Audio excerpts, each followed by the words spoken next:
You're listening to Out of the Box with Rosie Tran. If you guys like us, please subscribe on iTunes and Stitcher Radio and leave a comment. We need more comments. We don't have that many comments. Come on, guys. I'm here today with director, stand-up comedian / I think a million other things, Jordan Brady. How are you today, Jordan? I'm doing great, Rosie. Thanks for having me on the podcast. You're welcome. Wow, that was such an intro. You have a lot of slashes. You're a writer, you're a comedian, you're a director, you're a documentary film director, you're a mainstream film director. You do a lot of stuff.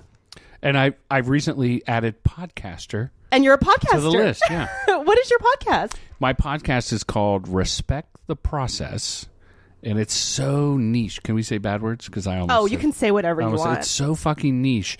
It's about commercial filmmaking, the filmmaking process of making television ads or web ads. So that's like a very narrow group of people that have an interest in that. It's advertising copywriters and art directors and creative directors and producers that work at ad agencies. And it's film crew, sound men, DPs, cinematographers, actors. A lot of actors listen. Why did you decide to do this type of podcast instead of maybe talking about stand-up or talking about, directing or film in general? Well, I don't make a living as a stand-up comedian. I've done stand-up for 30-some years and got back into it because of the movie I Am Comic. Just so you know, 90% of stand-up comedians don't make a living doing stand-up comedy. Jordan. Well, I used to make a living. I made a good living as a stand-up comedian. And now when people say comedian, I feel a little guilty, but I do believe that you're born funny and that if you're a comedian, you can retire from stand-up comedy, but you're a comedian.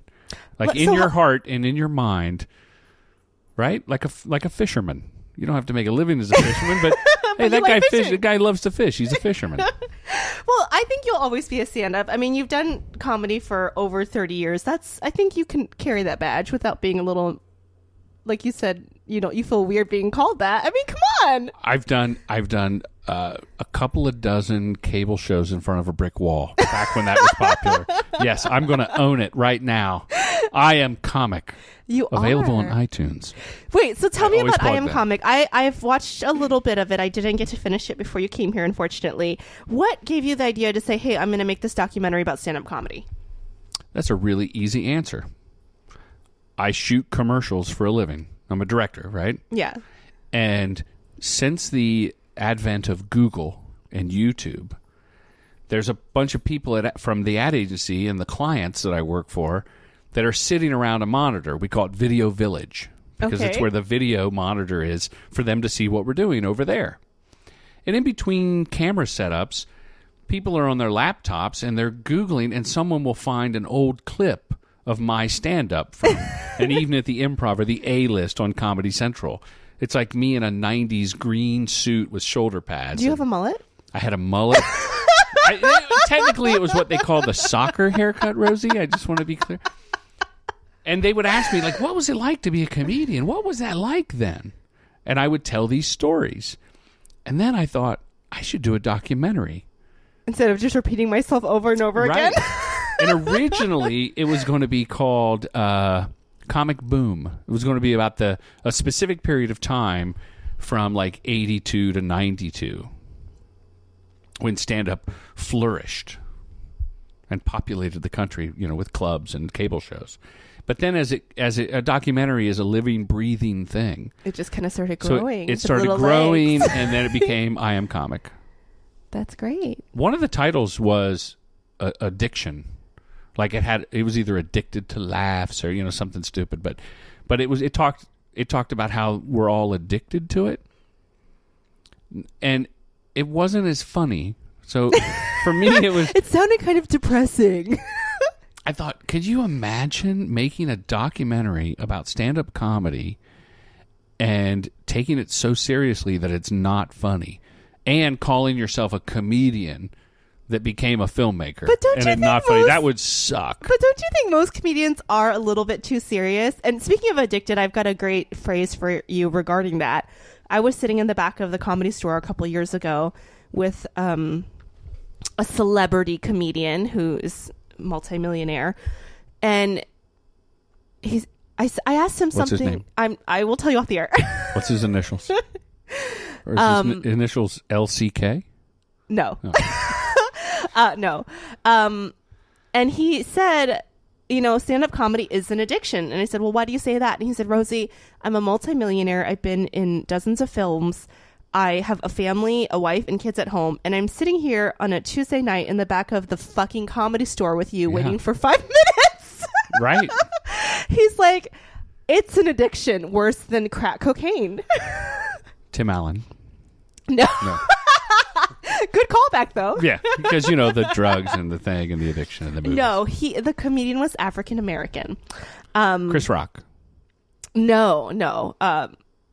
I don't want to badmouth him because some of his movies are not that good. But what you said was not badmouth. I mean, you didn't badmouth. You actually paid an homage to his, you can say, addiction or dedication to the craft and art of stand-up comedy. I'm not a fan of his stand-up, so if we started talking, things would go. So if you're listening, nameless black comedian, multimillionaire movie star. He knows who he is. Does he listen to the podcast? I don't think he does. He's probably too busy with his millions. But I've had other, being in the business, especially being in LA over the years, for as long as I have, I've met and worked with quite a few larger, caliber comedians. And I've heard the same kind of thing. Mm-hmm. Like, I can't stop. I want to get out of it. There are people who have gotten out of it. I mean, Jim Carrey doesn't really do stand-up anymore, but he does like positive public speaking, I think. And then he just wants to make goofy faces in front of large crowds. God bless him. He's such a nice guy when I've met him a couple times. And some people do get out. They go, I'm out and I'm getting out. But I feel like you kind of always are, addicted. So maybe that would have been a good title. Well, there's a comedian named Dana Gould. Uh-huh. Have you heard of him? Yes. Okay. He has a podcast. And I said that trying to be funny, like, don't they all? Don't all comedians have a fucking podcast now? And this is why I did not want to do podcasting to begin with. Dana Gould is one of my favorite comedians. We're around the same age. We've been doing it around the same number of years and everything. And because I do these commercials and I have my fingers in the comedy pie around LA. Just so you know, because you can't see, Jordan is waving his fingers. Right. Well, that was fingers in the comedy pie. Thank you. I still do. I take my clients and the people I'm shooting with, they're very creative, funny people in their own right, to see a comedy show. And a lot of them come from Chicago or New York, and, they don't know the scene. Air quotes being done for the podcast. We don't use stream video, okay? Thank God. So I took a bunch of guys to see Dana Gould's one-man show at the UCB Theater. And I was sitting in the second row. I love to sit in the back, but that was all that was there. And between, they had an act and a little break, and Dana came out and he looked at me and he goes, "You're going to sit here during my show?" I said, "Yeah." And he goes, "You're cured. You're actually cured. I could never sit at a comedian's show." I can't. It's awful. It's absolutely awful. And I don't think people realize that. I've had friends try to drag me to comedy shows. And they're like, "Oh, I'm a fan of this person. I'm a fan of this person." And it's like impossible, right? It's impossible. It's hard. I did it, but I had to get up and leave as soon as it was done. Brian Regan, if you know him, he's one of the few people that is known for being a stand-up comedian strictly because he's a stand-up comedian. Like, even Louis C.K. is now known because he has a show. Yeah. And Jerry Seinfeld played a comedian on his show. But until then, the masses didn't know him. Brian Regan, but you're staring at me like you don't know him, so maybe he's not. I do know Brian Regan. I was going to make a comment about the Seinfeld thing. Well, just real quick, I sat in a stadium at a Brian Regan show after we interviewed him for I Am Comic, available for download on iTunes. $4.99, something like that. I mean, for rent, that's pretty cheap. Very, very good. I bet you could get a used DVD on Amazon for $2. But don't, because I don't think I make any money. And if you go to iTunes, I get at least 37 cents. Support the director. Come on, guys. What was your Jerry Seinfeld comment? My Jerry Seinfeld comment was that Seinfeld is the number one sitcom of all time? Is that what it's considered? Maybe. Ratings wise and everything. And money making. It's number one. Everyone has seen Seinfeld. Most people, I don't want to say everyone. There's, I've met a woman before who didn't know who Brad Pitt was. But most people have seen. It's true. I've met a woman who didn't know who Brad Pitt was. Wow. She's like, who's Brad Pitt? I love Brad Pitt. Did you see him in 12 Years a Slave? I did. Yeah, he played Jesus. He played white Jesus to come save the poor slave. You're gonna get me off topic. I will tell your story, slave man. And Jesus is apparently Canadian. So what bugs me is that Seinfeld is supposed to be the #1 comedy of all time. Almost every single person can say that they have seen it. And Seinfeld did a great kind of hat tipping, I don't know what you would call to the art of stand-up comedian in general, because he has all these episodes where people ask him dumb questions, you know, as a stand-up, and he gets frustrated and he does certain things to them, right? Yet people, even though they have seen the show and they see these silly situations, these awkward situations, still ask these same dumb questions. I'm like, didn't you ever watch Seinfeld? No, people will still go up to you and say, tell me a joke. They'll still go up to you and say, I'm like, that was the whole premise of Seinfeld. Like, how many awkward situations did Jerry get into where he was like, oh my God, you know Another what I mean? idiot asking me Another to do a bit. idiot asking me a question. Yeah. And, you know, or when he goes home to his parents and, you know, his mom's like, Jerry, and she gives him a hard time for being a comedian and all this other stuff. And yet people still, even though Seinfeld was one of the most watched sitcoms and all this stuff, I still get hordes of people. And I'll ask them, did you ever watch Seinfeld? Oh, yeah, Seinfeld was one of my favorite shows. Okay, well, why are you asking me to tell you a That's joke? funny. Why are you asking me this? I was at a show. It was a panel about humor. There's a book coming out called The Humor Code, written by a professor in Colorado, University of Colorado, I believe. And his name's Peter McGraw. His book's coming out August 1st. A little plug there for him. And I'm plugging it because he quotes me and I am comic in the book. So it's very narcissistic. I think we're learning that as we talk. Anyway, I went to this panel at the Nerd Melt. Do you know that room? Yes. That's a great room for comedy. It's a little too hip. Like, sometimes people were laughing. I've taken my son, is 20 years old almost, and he was laughing at stuff, but then he would look at me and going, they're just laughing because he fucked up, right, Dad? Like, they're not really laughing because he had a funny bit. That was a poorly structured comedy routine, Father. You've taught me well. Anyway, so I saw this comedian, and he was at the panel. He was really funny. And I thought he'd be great for this commercial that I was shooting. This is like 2 weeks ago. So I approach him and say, hey, someone's going to call you. And the casting people call him, and he comes in the room for the callback. You know about that? Like the audition, right? I don't know. And I say, oh, because I want the guy to feel empowered. I go, oh, thanks for coming in. And I say to the people in the room with me, I saw this guy a couple of nights ago at the comedy show. He had this crazy bit. I was telling you, he did the bit about the raccoons. So they had him do it? And they go, what's the routine? And he goes, you want me to do the bit? And I was like, I already know this is not going to be good. And I go, no, I don't want you to do the bit. How could it ever be good in this room of 3 people? At 3 in the afternoon. Oh, with no microphone, no stage, and you in front of a white backdrop. And what happened? He didn't do the bit. Okay, good. But the situation was funny about just kind of riffing on not doing the bit. So he was empowered and funny, felt funny. That's good. I'm glad you did that. I wish I could say he got the part. But he didn't. He didn't. Do actors listen to your podcast? I don't know who listens to my podcast. We need comments. We need to know who you people are. I don't know who's listening. I have a lot of creepy guy fans that send dick pics. I actually Welcome to my world. I actually, let me look up the name because I don't even think you'll believe me. You're going to show me a dick pic? I'm going to show you my recent Twitter follower. I think his name is 18 and Horny, and his avatar is a picture of his wiener. Wow. Because people do not believe how many fun people contact me on a regular basis. Here he is. He just added me, a fan, and this is his Twitter profile. Wait, let me see that.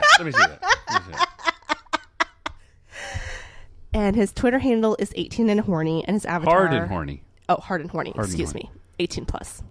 That is that's a weird looking penis. And his picture is a picture of his penis. Thanks for the follow. Thanks. It's an erect penis with the mushroom tip, but it doesn't look inviting.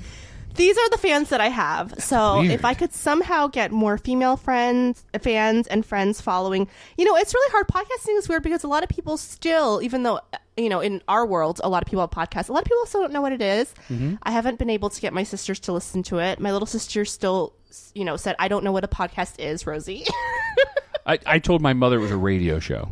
I do a radio I'm show. trying not to have any parental people listen because I curse quite a bit, and I've had some adult film stars, and I have a couple in the future coming. You're talking about a guy's dick. Exactly. Do not let Grandma listen to the podcast, Rosie. I don't want any older family members to figure out what it is, and I don't think they will because my mom still hasn't figured out Facebook. She's not on Facebook. So that's good. She's still on the email. That's it. She sends out email chain forward letters that say, for this to 10 people, you'll die from Nigeria. So she's still on like the 1999 internet level. Right. Dial up. Dial up, right? So I'm happy about that. But I can't even get, my sister's like 24. I can't get her to listen.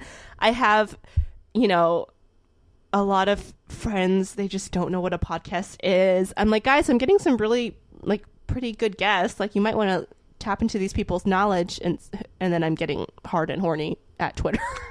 That's crazy. Now, hey, hard and horny, you'll love the episode with the Italian philosopher who has a book about religion, and you talked about atheism and Abraham and things like that. I've gotten a couple interesting fans, but so I don't know who you guys are. You got to leave comments. I did get one negative comment recently, in which the lady said that. Do we have a music sting for that?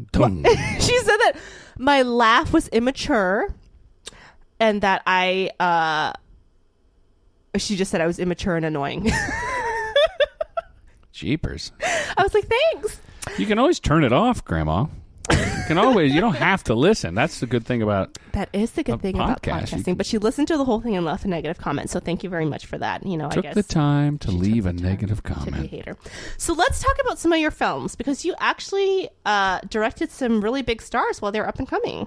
I did. I have had Charlize Theron, and I had them before they were stars. They did Jordan. Patrick Swayze was a big star. Patrick Swayze was a big star, but he was on the. He was trying to get out of a slump. Mm-hmm. He was, by the way, a super Luke nice Wilson, guy. right? Luke Wilson. You had Ben Affleck in a film. I did a film called. It's funny because it was just on the movie channel last week. And it's over 10 years old. It's called The Third Wheel, and Ben Affleck was going to star in it. And he got famous-ish. No, he got famous. Not even ish. So he decided to produce it instead. So he's not in it? He's in it. Okay. But he's the buddy. He was going to be the main guy. Who's the main guy? Luke Wilson. And Ben Affleck's the buddy. And we shot him, he's laced throughout the movie, his character, but we shot him in 4 days. So let me ask you a question about directing, because I don't know anything about directing. I've directed a couple YouTube videos that I wrote myself. Directing. Well, okay, so the process of successful directing, you're a successful commercial director, you're making a living. What is the process? Because as an actress or as a comedian, I know what to do, right? I moved out here, you do open mics, you get booked on shows, you do more shows, whatever. As an actress, you get an agent, you start booking whatever. What is the process for a director? Do you go to, because the process of getting work as a director and managing a career, or the process of actually directing? The business side. The business side. Yeah. There are many avenues into directing. The obvious one is you go to film school, and in film school, after your parents and your grandparents pay hundreds of thousands of dollars, you come out with a short film and you get a job as someone's assistant. That was a joke. Because that doesn't happen? No, it does happen, but why would you want to be someone's assistant after 4 years of film school? Okay. And paying $300,000? Sorry, wasn't that funny? Do you delete anything? Do you edit? Okay. But let me just say, seriously, some people go to film school, which is a great way to be a director. A lot of great directors went to film school at USC, and it's one of the best film NYU. People come out of there, like Spike Lee, right? The other way is that Tarantino, Robert Rodriguez give blood until you have enough money to shoot the scene and you make a movie. There's another way. That Christopher Nolan, who did all the Batman movies. He's a British director. Right? He's a British fella. He did his first film I was at the Slam Dance Film Festival with a film I made where his first film played, and I saw his first film called The Following for Film Geeks. Following or The Following? So making it on your own and getting the film festival circuit? That's a great way to do it. That's what I did. But let me just say this about Christopher Nolan. He shot every weekend for a year. He didn't have a crew for 30 days. He just shot himself. He and his brother and an actor every Saturday would get together and they would shoot a little piece of the film and they cobbled together a story. But and then my way was, which we've seen a lot of people do. I was a stand-up comedian, full-time, making a living, right? Fingers in the pie. And telling jokes is like you're telling a story. So I ended up writing a movie because no one's really going to give you their script if you've never directed anything. Mm-hmm. So I wrote my own script. I raised some money with the help of a lot of talented people and some credit cards and a mortgage on my house. And I made this first movie. And that became, even though it wasn't a huge hit, it's known by enough people that it got me more directing gigs. And it got me into commercials. And, you know, if you don't suck, you end up getting work. I mean, is there a high demand? Because I know that, like for writing, I know that there's kind of like this, what is it called? In club, right? Like if you graduated from Harvard with an English degree, you're like, get a TV writing job on staff, no questions asked. Or what's they went to, not Ithaca, there's another college. There's another one, but I didn't realize that there was like this big Harvard cult, but I have a lot of friends that went to Harvard, and they, you know, moved out here and just got staffed and got staffed on a big writing show. I'm like, what the hell? Meanwhile, I know, you know, other friends who went to CSUN and they've been a writer's assistant for 10 freaking years and can't move up the ladder even though they're brilliant writers. So, well, I'm sure that it helps to be connected and to have a friend and everything, but I do believe that cream rises to the top. But is there a higher demand for directors? Because there's certain, like I know certain aspects of producing, I don't know all the production titles, but the one where you're doing the budgeting and sure, like the boring stuff. The line producer. Yeah. There's like a high demand for that because people don't like doing that stuff. Typically the less people like to do it, the more there's a demand for it.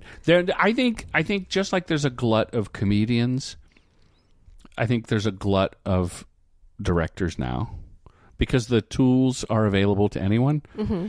But if you I've always said this to the young people, and young people, get a pen, write this down. The tools do not equal the talent. So if you shoot your movie on a video camera or, you know, your iPhone or your 5D or, you know, whatever you can get to shoot your story, if it's a good story and you're kind of hardworking to get in a scene, someone will see it and give you a break and help you and give you money to make a better one. You don't need the big movie crew to tell a great story. Mm-hmm. That's my belief. What about if it's a really good story, but you know you don't have the budget? There's like weird continuity issues, weird lighting issues. The movie doesn't quite, you know. Well, then it's a sucky movie. But that's what I just said. If it's shitty lighting, but it's a good story, someone will take notice. Someone will take a look. If there's continuity issues, you didn't tell a good story.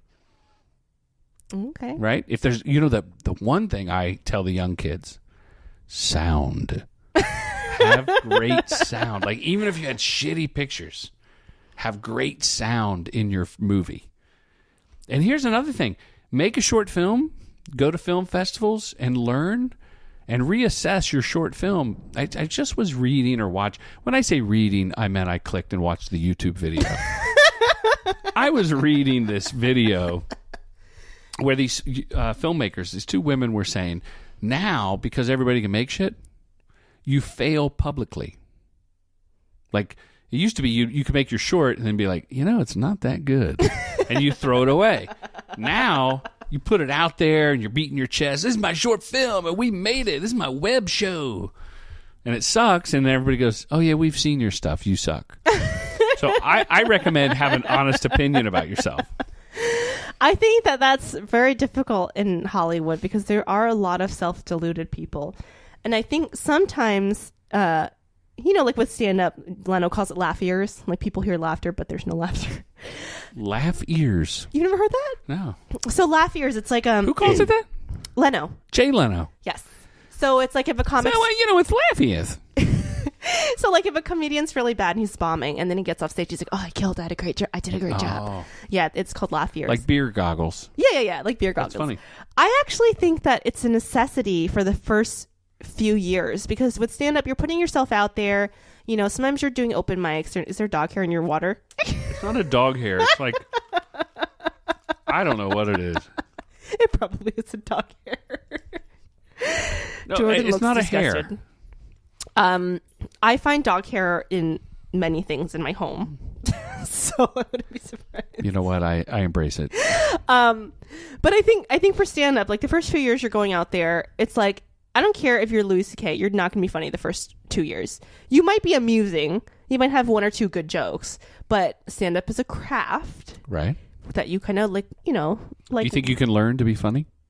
I think you can. Really? And I think the reason that I believe this is because I've seen comics suck for years and years and years, and then one day something will flip in their brain. Like, you hear enough stand-up and you watch enough stand-up and you do enough stand-up that something will like fall into place. Kind of like a bad joke, right? Like you have a bad joke and you tell it and you tell it and you tell it. You're like, why isn't this joke working? I know it's funny. And then like you switch the way you word something and all of a sudden it's hilarious. That's how I think it is with stand-up. And I've seen comics like that. Not a lot of them, but I've seen comics suck and suck and suck and suck. And people be like, this person sucks. They're horrible. And I'm like, they're okay. And then I've seen them like really get it. There's a comedian I know that, she's not a very nice person. So a lot of comics I know just think she's a bitch and they always say how much she sucks. And she's not a nice person, but I did a show with her recently and she really killed. And Initials. She was really, really funny.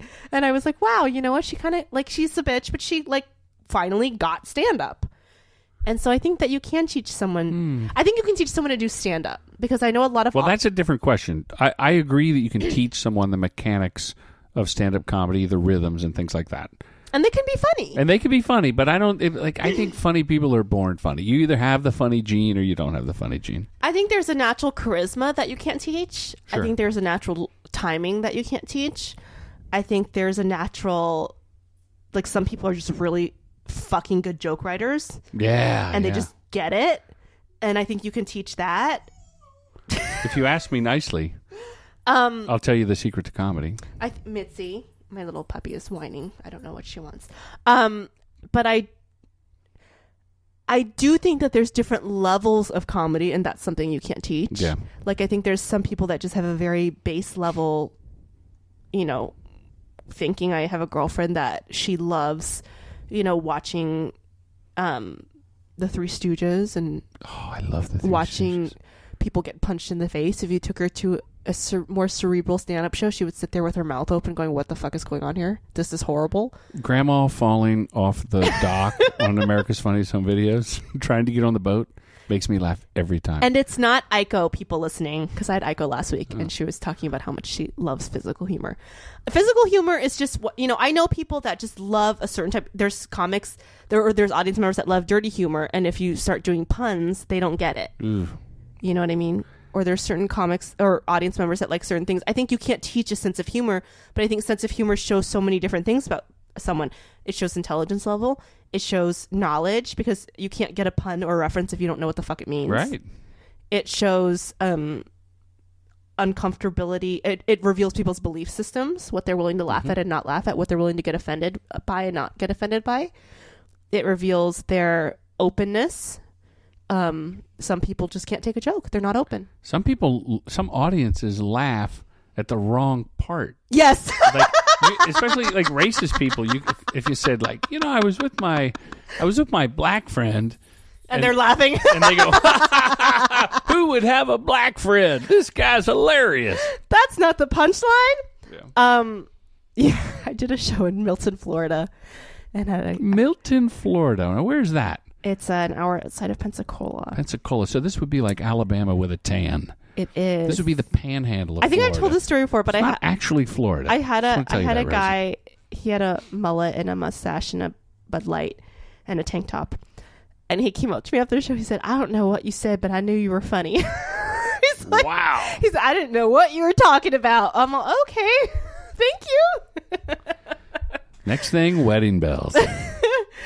So I think it shows a lot about people. It's more than just, like my parents are very serious people. My dad was an engineer and my mom was a business owner, and they're very, very, very serious people. They actually think I laugh too much. My mom's like, you laugh too much. It's bad. I would think that. What a happy, joyful way to go through life laughing. You have a great laugh. A lot of people have said that to me. Just laugh, right? Just give us a laugh. I did not do that on command. purpose. You just made me laugh. That was like telling me a joke. Just laugh. I have a girlfriend who would get mad at me because I would laugh. Because I laugh at what they consider inappropriate times. But I consider seeing comedy in all situations, including tragedy. And 9/11, hilarious. It can be. Sure. You know what? Everyone says tragedy plus time equals comedy. And sometimes maybe my time limit is a little shorter than most people. But I just think drama is funny. Give us an example of. So I will give you. I will give you an example. I will give you an example. I will tell this story. I may have told it before. I'm sorry, out of the box listeners, but I'll tell it again. One of my girlfriends, her parents were going through a horrible divorce, and her dad came home, and her mom had locked him out and changed the locks. Mm-hmm. So she called a couple girlfriends to tell them about it because she was very upset and she was crying, and everyone was like, oh, I'm sorry that happened to you, that's so horrible, blah, blah, blah. So then she called me and told me, because I was one of her friends, she's a friend from college, and she said, it's so horrible, this and that. And I just started laughing my fucking ass off because I had the image of this poor bastard sitting on the corner with all this shit trying to get into his own house, and he couldn't get in, right? That's fucking hilarious. And so I just started laughing, and she had this shocked, because she's like, why are you laughing? And I'm like, that is so funny. And I told her. Fred Flintstone. Wilma. I was like, pounding on the door. I said, can you imagine if you came home and to your own home and the locks were changed? And I thought she was going to get pissed because she was quiet. And then she just started laughing. And she just started laughing and laughing. And we just laughed for about 15, 20 minutes. And she thanked me. She said, you know what? Thank you so much, because you really made me look at a negative situation and just laugh at it. And I was like, well, what are you going to do? Sit around and just mope around about it? It's just fucking hilarious. Rosie, I think that's your gift. Your gift is taking the negative, turning it into a positive, laughing in people's faces about their own problems, and getting them with your infectious laugh to laugh along with you. But it's just funny. I mean, if I came home and my husband locked me out of the fucking house, the first thing I would do would probably be, my natural reaction would be super pissed off. And then I would just sit on the curb and laugh about it. Because it's like, what are you going to do? But is it really funny when it happens to you? It's funnier that it happened to the friend's dad. You know what? It is funny. And I've had some pretty dramatic stuff happen, and it's just funny. It is true. Tragedy plus time. You got to give it a little time. Right. I've said this before. A 9/11 joke on 9/12, you want to wait a couple weeks, couple months. Some chick had a Boston Marathon bombing joke like a week later, and she was like fired from her job or whatever. It wasn't a stand-up. She just made a joke about it on Twitter or something, and she was fired from her job, which I think, whatever. She can do whatever she wants in her personal website. But I noticed that our society is a little bit overly PC and a little bit over offended by things. And it kind of just personally bothers me, because I think if you can't laugh at yourself and you can't laugh at a situation, I think we just have too many sticks up our butt about people, things being racist. Funny visual, by the way. It is. Stick up the butt. Oh, well, okay.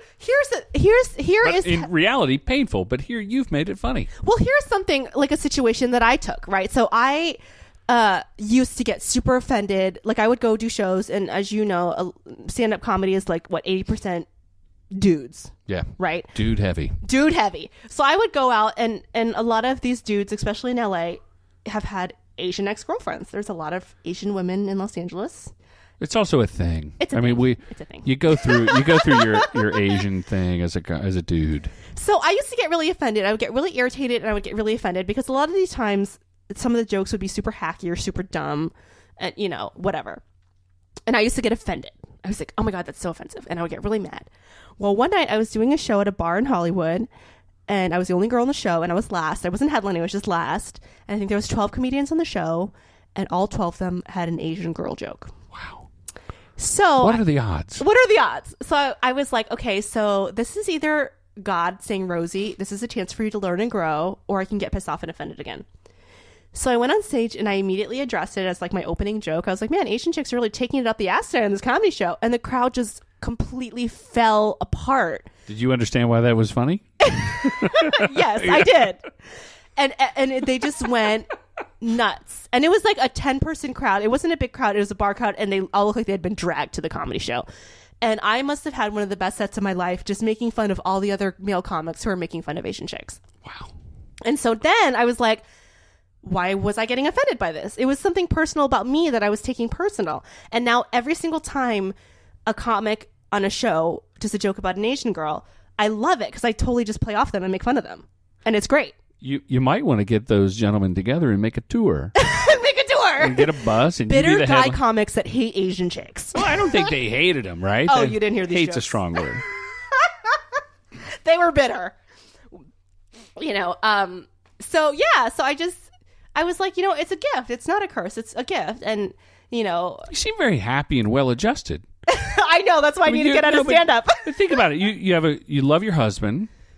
Do we talk about him on the podcast? We can talk about him. Okay, so how long have you been married? 3 years. Wow, that's marriage That's is like 10 years for LA, right? Yeah, and marriage, it's such a sacred twice-in-a-lifetime event that I really 2 or 3, maybe 4. Maybe 4. You cherish. I hope you cherish it. But you love your husband.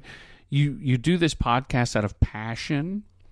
You have a variety of types of people on the show, and you branched out from just comedy, and you're doing your own thing. You seem like a very well-adjusted person. And I think that's what makes me kind of have this love-hate relationship with stand-up, because a lot of stand-ups are well-adjusted, and a lot of people do stand-up because I think they feel the need to prove themselves. Mm-hmm. They're out there, you're on a stage, you're getting immediate, applause or laughter or not. And I think a lot of comics do it for the wrong reasons. And there were times in my life where I did do it for the wrong reasons. I was doing it for approval, attention, etc. And then I went to therapy and fixed all that shit. Now I just do it because I love making people laugh. But that's a great reason to do it. But there's a lot of people who don't. And comedians, if you're listening to this, go get fixed. Because you shouldn't be asking for approval from strangers. You should be giving a gift. And by fixed, you mean neutered. So they can't procreate and make more little comedians. I agree with that. No, I mean, don't go out there trying to get mommy and daddy's subconscious attention from Rosie, strangers laughing at you. Rosie, that's never going to happen. and I go think and make people laugh because you like laughing and you like making people laugh. Yeah, but you can't say that. I mean, you can say whatever you want at your show, but I'm saying that get out. A lot of comedians are fueled by, this tortured upbringing or a need to be heard. We all want to be heard. But it can the switching of it is not as hard as you think. Like I used to have a lot of comics telling me that they couldn't believe that I would do stand up because I had it so easy. I'm doing finger quotes. Yeah. Yet they knew nothing about my background. Right. I'm a young woman, and I think because, like I said, because there's a lot of guys, maybe they were rejected by girls, so they think, why are girls doing stand up? It's for, like you said, tortured artist thing. Mm-hmm. And they don't know. I've had comics try to have pissing contests with me, like literally list the bad shit that's happened to you. I'm like, okay, but I think that's part of the breed. And not in every comedian. We can't stereotype comedians just like we can't stereotype hot Asian chicks taking it up the butt. Not every comedian is a tortured artist. Some want the attention. Some are like, mommy, look at me, and they're working that issue out. Ask me why I do comedy. Jordan, why do you do comedy? For the pussy. No, purely for the shock. That's why I said, no, I do it like the golf. road pussy. Woo! I do it like golf. Like some people go golf. I don't golf. You want to improve your score? No, well, I want to improve my score. I want to relax. I'm just being punny. I want to relax. I want to have a good time. It's almost like getting a massage. Like if I can go up at the Yoo-Hoo room in Burbank, right? Do you know that room? Which is always a great crowd. It's small. There's no pressure. I'm not trying to get a deal. I'm not trying to put on a show. I just don't care. But I get it. So to me, stand-up is like it's a privilege that I get to do it at some of these clubs. Or when a comedian says, hey, do you want to do my show? I'm like, fuck yeah. And I'll go do a set and work out new stuff. And I don't do it. This is like a couple times a month now, whereas even a few years ago, it was just a couple times a year. So to me, it's a privilege. So I'm not trying to make it about me. I'm just saying that I am comic, available on iTunes. It is. Thank you for that. But so that's just one sliver. That's one sliver of why someone would do it. It's a very narrow piece of the pie. But I think that most reason guys is are doing positive. it for a career. Another slice of the pie are actors trying to get stage time, to get seen, to get an acting gig, and they don't even care about stand-up. Maybe their manager said, "You ought to do stand-up." I agree with you, but I think your reason is a very positive reason. It's very positive, very healthy. But I'm saying there's so many comics out there that do it. They think it's one reason, but it's so obviously another reason. They're like, oh, I just want to launch my career. I always wanted to be a comedian. But they're not looking at the reason underneath that, which is they're trying to get attention or they're trying to get validation. And I'm not saying it's wrong to get attention or validation, but I'm saying if that is your sole subconscious motivating factor, it's not a very fun thing. Yeah, it may not be. In the documentary I Am Comic, Jamie available on iTunes, $4.99. Thank you. It might be like $10, $9.99 to buy. Will you give this man some money? Yeah. Well, no, you'll enjoy it. A lot of comedians have seen it multiple times. But Jamie Masada, one of the nicest people in the comedy business, runs the Laugh Factory on Sunset. He's interviewed in the movie. You didn't make it this far in the movie. You'll see it when you finish. You're like, it's the first scene, Rosie. Yeah, right. It's in the first 3 minutes. He said he can always, I won't do a bad impression of him, but he says he can tell right away if a guy's doing it just for the stage time and the exposure, or if he's doing it because he has the love of crafting a joke and being a comedian and making people laugh. A true comedian wants to make people laugh. And let me point out something else. If a comedian is a tortured soul, but he makes a room full of people laugh, I don't give a fuck about him. I care. I think, in fact, I applaud that comedian for suffering for the greater good. It's like Michael Jackson, God rest his soul. Michael Jackson made millions of people smile with his music. So what if he had to sleep with some boys? I mean, that is not proven, Jordan. Whatever it takes to get him to that creative place, I say God bless him. Just so you know. Totally kidding. Just so you know, my miniature schnauzer is named after Jamie Masada. Really? Yes. What's your miniature schnauzer's name? Jamie Masada. The first and last name? Yeah, he's sitting on the couch. You can check his name tags. Wow. Does Jamie Masada know that Jamie Masada? He does not. And Mitzi, come here. Mitzi, show him your name tag. That's Mitzi Shore? That's right. The whiny little Jack Russell. Wow. I'm a comedy girl. For sure. She makes me laugh all the time. My little puppy. She wants food or something right now. 10 more minutes, Mitzi. We're almost done. 10 more minutes. Hey, how did I become a guest on the show? How did you become a guest on the show? Yeah, how did we meet through the web? I Twitter? messaged you and I said, Jordan, come to the show. No, I know, but how did we didn't meet in person? No. I know, but so how did I come up? Some weird algorithm or? I don't know, but we followed each other, Yeah. probably because we're both comedians. Right. And then I was scrolling through my tweets and you probably tweeted something interesting or amusing and I looked at your profile again and I said, Jordan, come to the show. And you said yes. Wow, I'm so flattered. Because I've been listening and I got, wow, what do I have to say? Well, you've been talking. You tell stories. You're interesting. Oh, go on. I Am Comic, available on iTunes. Now I'm cutting a sequel. Oh. Called I Am Road Comic. Okay. And a comedy booker and friend of mine, this guy Don Barnhart, works out of Vegas. Don Barnhart. Why and do he I know books that some name? rooms. He's also a talented hypnotist. I don't know. That name sounds really familiar. When you wake up, you'll feel refreshed. Don called You don't do voiceovers? No. I should. That was pretty good, wasn't it? Yeah. Hi there. I used to do Popeye's chicken radio commercials. Oh my God. Yeah, are you kidding me? Yeah. Do one of your commercials right now. Right now for $5.99, we got pieces and prices that you can't resist. I don't know. I don't remember what we said. But Don Barnhart was we were on the phone. He had made a comedy documentary about a stand-up comedy class that he taught in Vegas. This is not just because I'm thinking about Asian girls in the brain. Does he have a Vietnamese wife? He does. Did he do a documentary called China Dolls? Yeah, I didn't know it was a documentary. I thought it was like an action flick. Okay, got it. I do know Donna Might be Marhart. porn. It's not porn. So he successfully distributed these movies, and he was talking to me about his documentary about on teaching stand-up comedy, which I said you can't teach it, but we've covered that. At the end of the conversation, he goes, "Hey, do you want to go do this gig, Jack Diddley's up in Washington State?"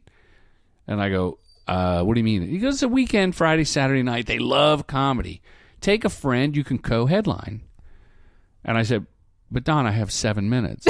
I'm doing it at the Yoo-Hoo Room." He goes, "You'll figure it out." So he goes, "Hey, you'll write some material." See what I said? I said, "Yes." Did you write the material? Well, I wrote 20 minutes. Okay. And then I tweeted, "Does anybody want to come do 20 minutes?" So that was 40. And then I got a comedian, Wayne Fetterman, who would never do Jack Diddley's. He does more colleges and concerts. He opened for Jimmy Fallon for a number of years, probably still does. And so we went to Washington State, and we did the shows. And I documented the whole thing. So I interviewed like T.J. Miller and Jim Norton, and it's Jen be Kirkman. I Am Road Comic. Yeah. Judah Friedlander, some big-name comedians have given interviews about the road. How about that? That's fun. Yeah. How many road shows did you... So you used to travel? Yeah, no, this was a weekend. No, I know that. But you said that you used to make your living, so you were I used to travel like, 40 weeks a year. Were you headlining? I started to headline, but I started doing colleges before I was a headliner in the clubs, and the colleges paid more in a night than headlining a week. Yeah. So it was really good. It was fun. It was a little moment we had right there. I was thinking. What were you thinking? Like, I got to get the dogs out. No, I'm... My little Mitzi is whining, and I don't know why she's whining. She's never done this on a podcast wrap it up. before. Do a wrap up. Don't you have a button you push? And No, you're going to get your full time. That was out of the box. You're going to get your full time. Okay, so you're working on I Am Road Comic. Yep. And you filmed it in one weekend. Are you going to add supplemental footage? Yeah, the interviews with the people I listed. Okay. While you were dozing off talking to the dog. I wasn't dozing off, but this is very strange. She's actually usually a really good podcast guest. She doesn't bother us at all. And then she hasn't been bothersome. And then she stands in the window and barks, and then I go, "Mitzi, shut up!" Well, I like that you incorporate the dogs into the podcast. I'm thinking of taking little, what is it called? Glamour shots of them and putting them on the website. That'd be good. They're available in every episode in the back, barking or whining at least once. Can I give my Twitter and podcast a plug for anybody that's made it this far? We're still going. Oh, you do that at the end? Yeah, we're still going. We need comments, people. We need comments. Okay, yeah. So back to your rendezvous with these big name stars. What was it like working with Charlize Theron when she was up and coming? Oh, wow. She was really cool. She was super talented. She's beautiful. The movie is called it's called... You were going to plug on No, I wasn't. I've said it so many times. It's called Waking Up in Reno. Billy Bob Thornton. Yeah, Billy Bob Thornton's in it. He's a great actor.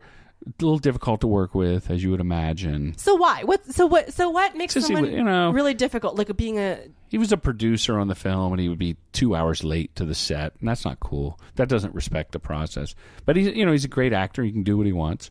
Charlize Theron was excellent to work with, and Patrick Swayze was crazy.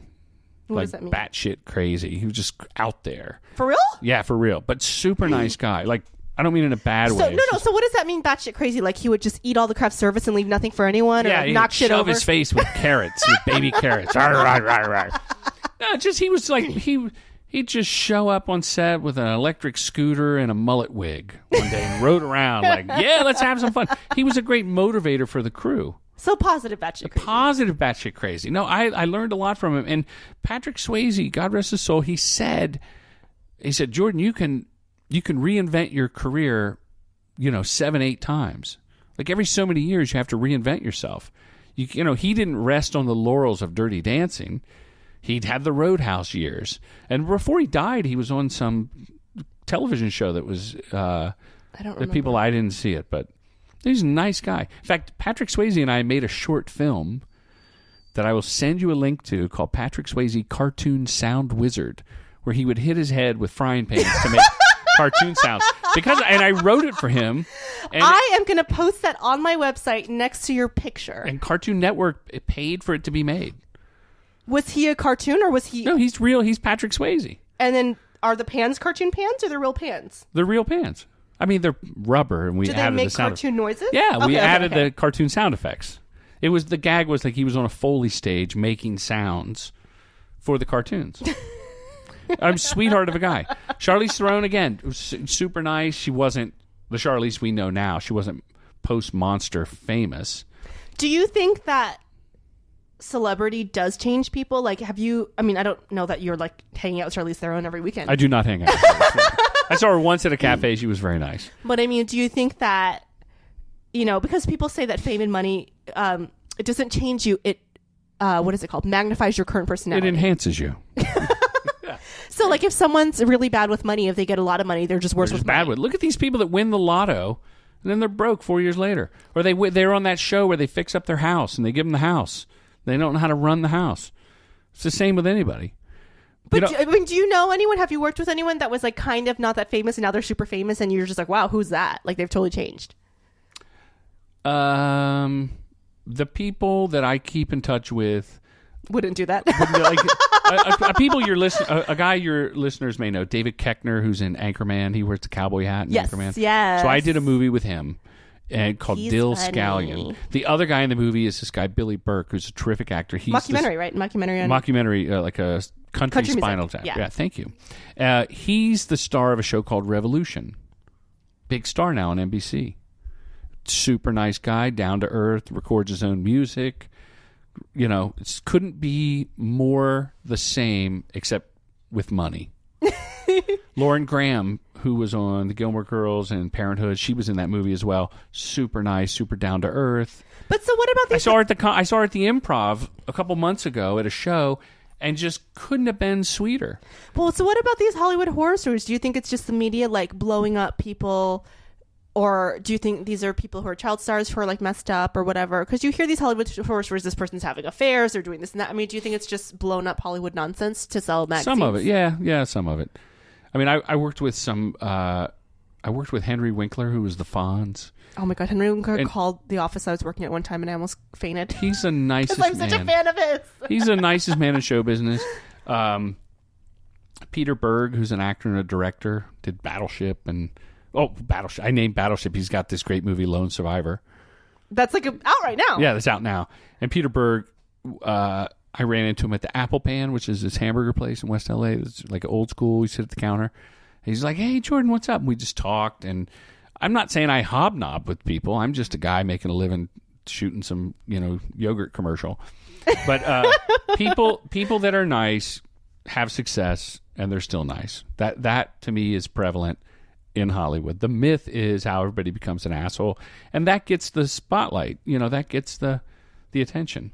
But do you think that some of it is true, like the Colin Farrells or the people who are like supposed to be, showing up, Megan Fox or whatever, showing up 2 hours late and texting throughout the whole thing, and you think that's just like nonsense? I think that's disrespecting the process and disrespecting other people around you, and ultimately it's disrespecting yourself. It's like I talk to other directors and younger directors that are at my production company, and it's like, look, if you have to yell at the crew, maybe you ought to take a look in the mirror. Maybe you're really not happy. You're laughing. I'm being serious. I said it in a funny way. Yeah. No, because I have this image of you with this director hat on with that big... Sure, a chapeau, megaphone. Riding crop. But not just not like an electronic megaphone, like one of those like cheerleading megaphones. And I just had this image. Action! Roll the camera! See, when people say things, I get silly images in my head, or I think of cartoons in my mind, and so that's what makes me laugh. And then, I've laughed before at funerals when people were crying, and I know that's so awful, but I just have this image in my mind, or sometimes I'll think of something really funny. I can't stop. That's good. I have a joke. I have a couple of jokes that I have planted the seed now that will not pay off for years, decades. Swear to God. My son put a note in a time capsule at my son's middle school, and it says something like, "Look who you've become. You're a great man. By the way, thank you. You know I love a cup of noodles." I mean, I forget what the letter is, but I put in the end. You know I love. I forget whatever the punchline is. But it has to do with it. You know I always love cup of noodles. So in 2019, they're going to open the time capsule, and I'm going to have a cup of noodles. He doesn't know this. He doesn't know that you're going to be standing there with a cup of noodles. I'm going to be I'm going to be the only person in the crowd with a cup of noodles. And if it's like a party, I'm going to walk around with a cup of noodles. And when he reads his letter, you're going to be holding it. I'm just going to be holding and eating the cup of noodles. And he'll laugh. I know he'll laugh because we have the same sense of humor. So I planted that joke in 2009. And it's not that funny when I tell it, but to me it's going to be fucking hilarious. And you have the nerve to get uncomfortable when I say Jordan Brady, stand-up comedian, comic / director, and say, "Oh, I don't know about that." You're planting jokes that don't have a payoff for 10 years? Well, some may criticize it as not soon enough. The other one I got going, I told my same son, I have 2 boys. I said, when you go to the embalmer when I die. Oh God, is there going to be a joke on your funeral? Yes. I said, there's 2 things. One, if you can talk him into it, and I'll write a note and laminate it and put it in my wallet, that I want to be buried with one eye open. That is so creepy. And one eye shut. Like, that is so creepy, Jordan. I think that's really funny. And I go, you won't even be able to keep a straight face. But you're going to be the guy, like, my dad really wanted this. And then even if they say no, because you'll probably get a lot of fight back, a lot of resistance. Yeah, resistance. Thank you. From your mom and my wife and everybody else, your brother. But just know, when you look at me, you're going to laugh. And he'll start laughing. So now I know when I'm dead at my funeral, your sons will be smiling. My son is going to be cracking up. And people are, I go, then you're going to get nervous because everyone's going to be going, this is inappropriate. There was a video or an image floating around Twitter of a guy who was at his friend's funeral, the military buddies, and they said whoever died first had to go to the other funeral in a dress. Wow. And I think he had like a hot pink dress on, and he's like crying in the picture. It's a really funny picture, but it's really sad too. But he did it for his buddy. He did it for his buddy. He said which one of us dies first has to show up in a dress. Okay, we're going to wrap up because it's time to wrap up, and because my Jack Russell Terrier is about to pee all over the floor. Not cool. Do you have anything else to promote, Jordan? Well, I was going to mention the podcast, if anybody is interested, is called Respect the Process. It's on iTunes and Stitcher, like you. We need the comments. But it's very, like I said at the beginning, it's very focused on commercial filmmaking. I've interviewed these big-time advertising innovators, executives and directors and a cinematographer. This guy did a hidden camera commercial that'll be on the Super Bowl. Mm-hmm. And I interviewed him the night before the shoot when he was all tense. Like, what if this shit doesn't work? So if there's anybody out there, it's Respect the Process podcast. I mean, you can find it. It's at jordanbrady.com, which the Italian guy had his website, was his name. Yes. And what is your Twitter handle? I am Comic Movie. At I am Comic Movie. At I am Comic Movie. Follow Jordan on Twitter and support his podcast. This has been Out of the Box with Rosie Tran. So fun. Guys. Thank you, Rosie. Can you please go on the website and click on the donate button? Come on. I've gotten only a $20 donation in the past. You take Bitcoins. I take Bitcoins. I take Litecoins. I have an Amazon wish list. If you feel guilty giving money, I'll take these gifts? Really cute boots. I mean, they're adorable. Come on, guys. That's like what dominatrix do. You know what? So I've heard. First of all, I've gotten several gifts from my fans, which I appreciate. Thank you very much. And I post Twitter pics. So that's why I stopped putting sexy looking things. What are some other wish list things? One of my fans sent me a shirt, and another fan sent me a Hello Kitty bikini. Nice. Which I took pictures of and posted. I put more modest things on my wish list now, but you guys come on. Support me. I am broke, and I'm trying to bring you guys amazing content. And this show's free. It's free.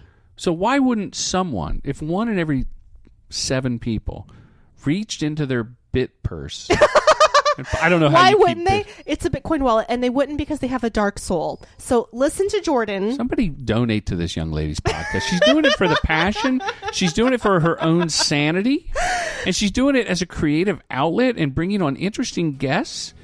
And I think you people ought to donate something. I don't know about the wish list. That's a little creepy. Thanks for having me. This has been Out of the Box with Rosie Tran. Have a great day.